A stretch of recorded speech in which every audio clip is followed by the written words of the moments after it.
Les 8 endroits les plus incroyables qui existent vraiment.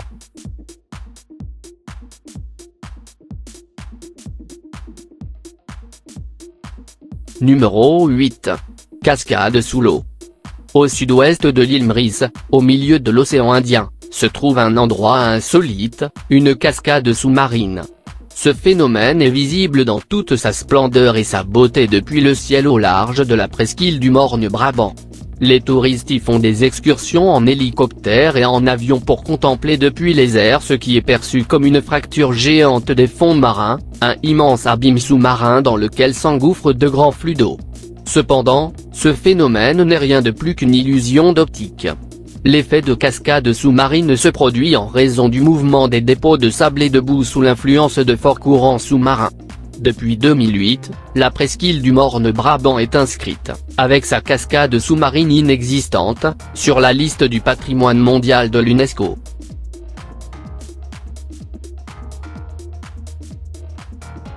Numéro 7. Grotte des Lucioles. Pour un jour, nous allons nous permettre de descendre de l'espace et de chercher les étoiles de plus près, notamment à l'intérieur de grottes mystérieuses en Nouvelle-Zélande, les Wetomo Caves. Certaines de ces cavités cachent des secrets lumineux qui vous feront croire que vous pouvez toucher le ciel. Les grottes de Wetomo sont situées dans la région de Waikato, sur l'île du nord de la Nouvelle-Zélande. La grotte Wetomo Glowworm est la plus connue pour son magnifique phénomène. Regarder à l'intérieur de cette grotte, c'est comme être à l'intérieur d'un vaisseau spatial avec des milliers d'étoiles dans la paume de votre main. Mais cet effet a une cause naturelle qui n'a rien à voir avec l'espace. Comme les grottes de Wetomo, qui étaient sous l'eau il y a 30 millions d'années, la grotte de Glowworm est constituée de calcaire composé de coquillages, de squelettes et de coraux fossilisés. La grotte abrite des milliers de lucioles, en particulier l'espèce Arachnocampa luminosa, un type de moucheron fongique qui brille à son stade larvaire. Les larves de lucioles ne peuvent survivre que dans des endroits très humides et sombres où leur lumière peut être vue. Ils ont besoin d'un plafond assez horizontal où ils peuvent accrocher leur fils électrique collant, et d'un endroit abrité où le vent ne les dessèche pas ou n'en mêle pas leur fils.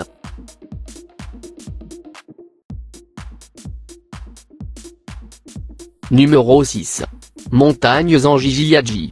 Les montagnes Anji-Jiaji font partie du parc national du même nom, situé dans la région du Yunnan en Chine.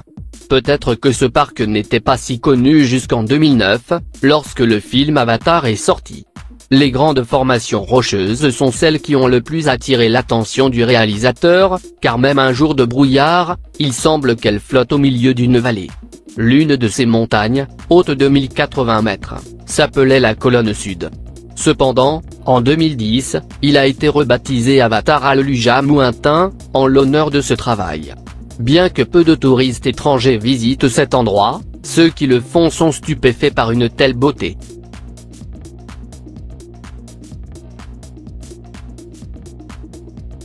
Numéro 5. Grande fontaine prismatique. Il n'est pas difficile de trouver des merveilles naturelles dans le parc national de Yellowstone. Mais les sources chaudes du parc pourraient être l'un des points forts. Avec une large gamme de couleurs au sein d'une grande toile, nous pouvons trouver dans le parc de Yellowstone, la grande fontaine prismatique. L'un des arrêts obligatoires que nous devons faire lors de la visite aux États-Unis. Elle est considérée comme la 3e plus grande source de sources chaudes au monde. La piscine est d'un bleu perçant entouré d'anneaux de couleurs allant du rouge au vert.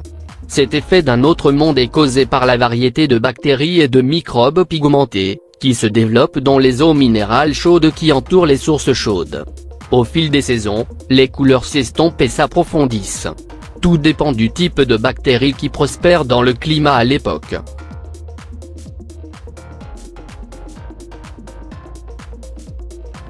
Numéro 4. Temple d'Ain-Dara. Le temple d'Ain-Dara, situé au nord-ouest d'Alep, en Syrie, est décoré de 3 empreintes de pas vraiment géantes. Son but et sa signification restent un mystère pour les érudits, bien que certains prétendent que ce serait une preuve claire que dans le passé, des êtres géants parcouraient la Terre entière à une époque où différentes espèces humaines, de différentes proportions, coexistaient. Peut-être que ces êtres gigantesques ont été mal interprétés comme des dieux. Une question qui pour de nombreux autres chercheurs et auteurs ne serait qu'un mythe de plus. Numéro 3. Plage rouge en Chine. La plage rouge de Panjin, en Chine, n'est en fait pas une plage en tant que telle mais plutôt une zone humide. Chaque automne, cet endroit prend une couleur rouge foncé grâce à la croissance des algues qui se répandent sur son rivage. Le processus pour que ces algues soient peintes dans cette couleur se passe comme ceci: au printemps, les algues commencent à pousser dans les sols salins et alcalins, elles restent vertes jusqu'à l'été, lorsque la chaleur commence à les sécher elles finissent par acquérir une pluton rosâtre, qui en automne finit par virer au rouge. En raison de sa beauté particulière, sur la plage rouge, des chemins en bois ont été construits pour que les gens puissent la parcourir. En fait, cet endroit est un paradis pour les photographes du monde entier, qui viennent chaque année capturer leurs meilleurs clichés. Situé au nord du pays asiatique, Red Bee fait partie d'une grande réserve naturelle de 26 km de long, abritant 233 espèces d'oiseaux, dont des grues couronnées, des goélands et des sternes à bec noir.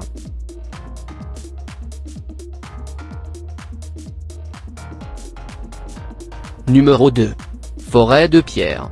La forêt de Pierre ou forêt de Shilin est située précisément dans le comté autonome de Shilin-Yi, dans la ville de Kunming, dans la province chinoise du Yunnan.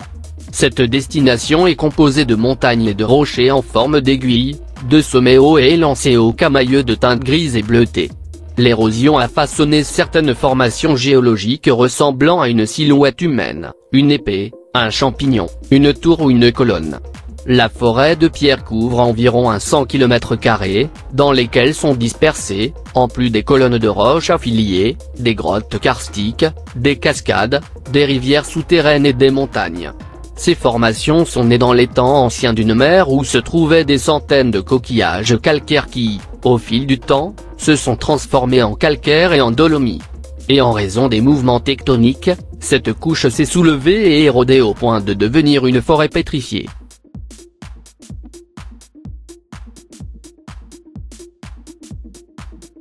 Numéro 1. Lac Baïkal.